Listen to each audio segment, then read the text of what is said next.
Yo, Steph and Evie back with another video. Today we're talking about motivation. What would your advice be to someone who is looking for motivation, is waiting around to be motivated? Motivation is temporary and it is very finite. You only have a limited amount of motivation. You can't be constantly relying on motivation to do the thing, because even if you have it, it's only going to be there for a little while. And building true consistency is showing up without motivation, not relying on it, because you're always going to have bad days and days when you don't want to do whatever it is, go to the gym or work on yourself, whatever it might be. But you have to push through that, and you're not going to have motivation on days like that. Create a structure that makes motivation irrelevant, that makes consistency come easy, because obviously above any plan, method, structure, consistency is literally the foundation of achieving anything. And if you're not consistent, then you're not going to succeed. So ask yourself, what are you going to be able to be consistent with? If you're starting out in the gym, you're probably not going to be able to adopt an influencer program and go 6 times a week. It's where you create a guarantee, something you can stick to, rain, hail or shine, Monday to Sunday, build the consistency with that. Because obviously, what's the quote? We don't rise to our goals, we fall to our systems. If you don't have a system in place, you can't be consistent. Mm-hmm. You need to create a minimum guarantee that you can do every day, no matter the circumstances. So, for example, if you're trying to become more active, you might be, for the most part, aiming to go to the gym multiple times a week. But, if you have a day that you were intending on going to the gym, but for whatever reason, you're not going to be able to do your whole hour and 45-minute workout because you're too busy or you're too tired or you're not well, it might be just showing up, going to the gym, and maybe you're going to walk on the treadmill, or you're going to, do a shorter version of what you would usually do. But having that minimum guarantee, so that even on the hard days you are doing something towards your goal and you're not just falling off completely, because you can very quickly go into the all or nothing state where, if you can't do exactly what you told yourself you wanted to do, you do nothing, and then that is what persists in you, know. Like if you're trying to eat healthy and then you have one cheat meal or one off day, and then you decide that, oh well, I've messed up today, it's all over. Maybe it's just one meal, and then your eating is bad for the rest of the day purely because you're trying to be perfect all the time, and then if you're not perfect, you just don't even try at all. And that's where perfection becomes the enemy of progress, because you just need to acknowledge that you're not going to be able to be perfect, and you just need to keep showing up and giving whatever percentage you can at the day and in the time. Yeah, it's just lowering the barrier to entry. So like, if the example is cheating on your diet, it's like, okay, it's not actually cheating, for one. 2, still have the junk food, but have it within your calories or something. You still have it, but, it's more manageable that way. So you're still heading in that direction. But consistency, that diagram of consistency, it was like Monday, Tuesday, Wednesday, Thursday, Friday, Saturday, Sunday, and it was like 10 out of 10, 3 out of 10, 6 out of 10, 5 out of 10, 4 out of 10, 9 out of 10, 7 out of 10. That's what consistency looks like. There is a bar. There is a score being put up every day, showing up every day, but it's not going to be perfect. If you think you're going to be perfect, then... Well, even like for you, for example, you eat really well, like majority of the time, but you don't try to aim for 100% of the time, because not only is it unrealistic, it also is just kind of a sad life. Yeah. We still go out for dinner, and when we go out for dinner, we just order whatever we want to eat. We don't like, calorie, you shouldn't get pizza because it's all carbs and minimal protein or higher calorie. You go out for dinner, and then from tomorrow you're back on, you eat well. You just make healthy food decisions. Or like you eat ice cream. You don't decide, oh, I'm going to have ice cream. Oh no, I've started eating ice cream now. I might as well finish the whole container. Might as well not go back to my diet until next week. You know, you just gotta acknowledge. Blackie! Sorry for the interruption, guys. Our cat came home. He was over the Blackie. fence. His name is Blackie. Oh, okay. 'Cause he's a black cat. Blackie. So cute. Hello. What were you saying? You just got to acknowledge that you're not going to be perfect. Yeah. Like, I have ice cream like 3-4 times a week at night. Like, sometimes I have a mouthful, sometimes I have the whole thing. Obviously, I'm gymming like 6 times a week and my activity's through the fucking roof. And my protein's high, and obviously my caloric intake isn't that high either, but don't want to get into the nitty-gritty too No. much.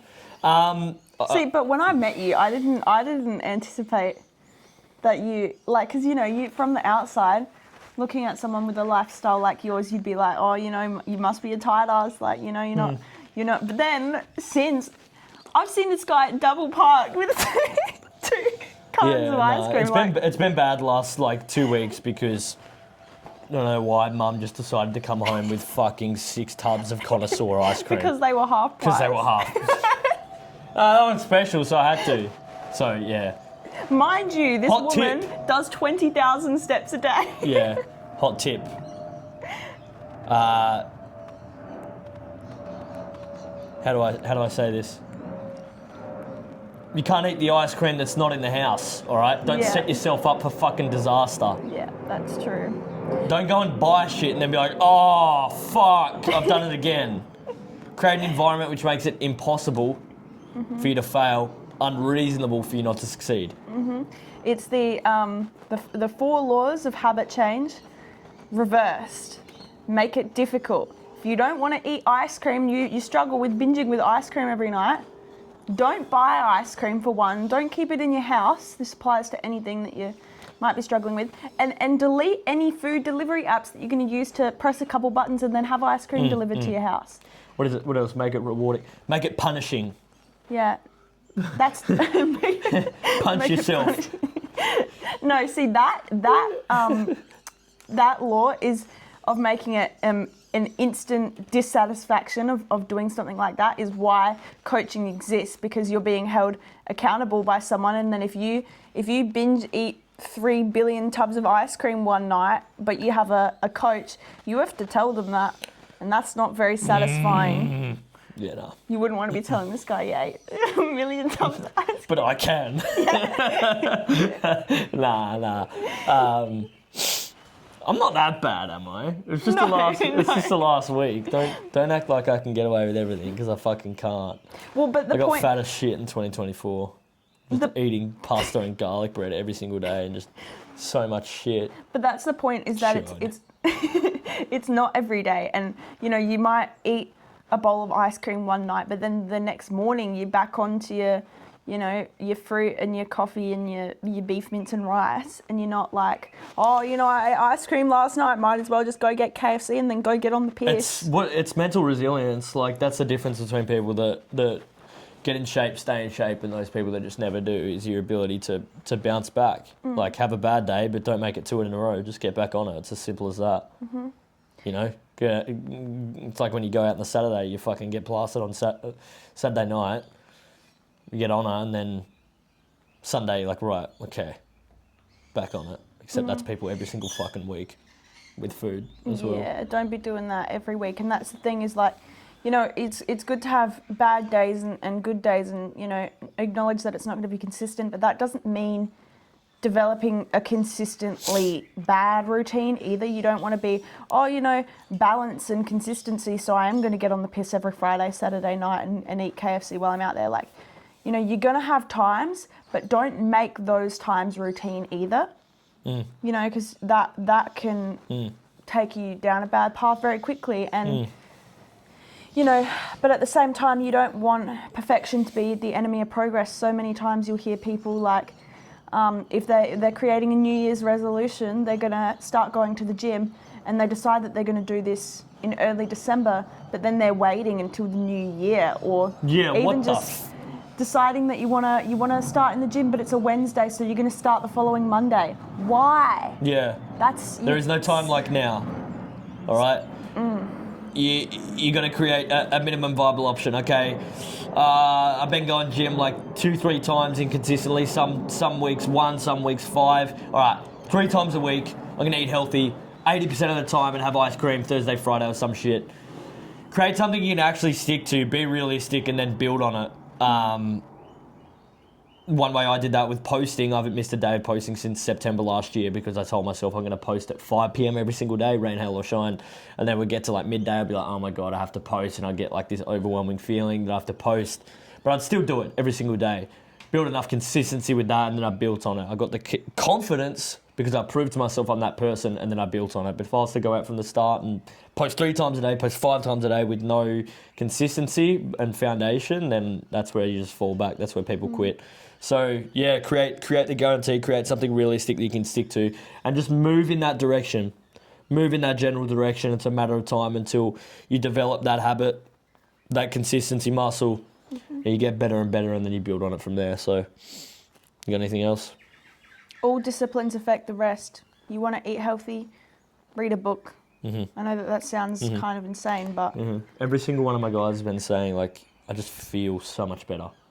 I'm eating healthier, and because I'm eating healthier, I'm sleeping better. Because I'm sleeping better, I'm thinking better. I'm making better decisions throughout the day. Eating healthier comes easier because I'm sleeping better, because my ghrelin isn't fucking spiked.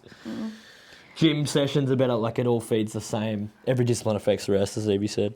I genuinely believe that if you want to be more consistent in the gym, read a book. Read more books, because I don't know, there's something, especially non-fiction type books, there's a big correlation. Our little camera stand. There's a big correlation between, you know, when you're reading the discipline of that, but also how it makes you feel, gives you motivation, which, you know, you shouldn't be relying on, but if you do need motivation, read. Read. Do yourself a favour. That's it, boys. Thanks for watching. If you like this video, click the thumbs up below.